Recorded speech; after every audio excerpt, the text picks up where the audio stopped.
Во Средното општинско училиште Гошо Викендиев деновиве дојде до смена на раководниот кадар.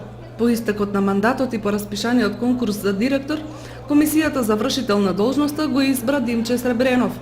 За тоа со какви предизвици се соочува Сребренов, еве што изјави за телевизија Кочани.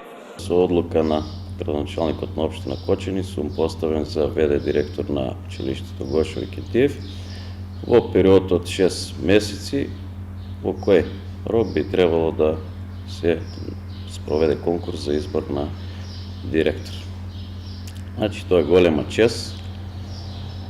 Изберен сум од вработените на оваа функција, но во исто време голема одговорност, тоа што знаете дека нашето училиште е регионален центар со 100 вработени, со 1200 ученика, со многу работилници, со автошколи, со многу струки и многу профили.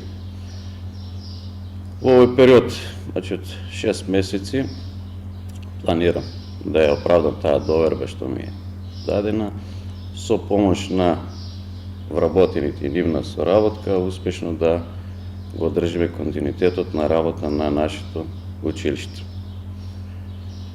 Значи, моите планови се да ги продолжим сите оние активности кои се во тек. Моментално вработените се на годишен одмор, тамо до 5 август. Во тој период имаме резултати од матура, оние прелиминарни резултати. 3 дена има за приговори до надлежните органи кои треба да ги прифатиме и натаму да ги дистрибуираме до матурската комисија. Со довегањето на вработени, значи почнуваат сите оние активности што се предвидени со агендата за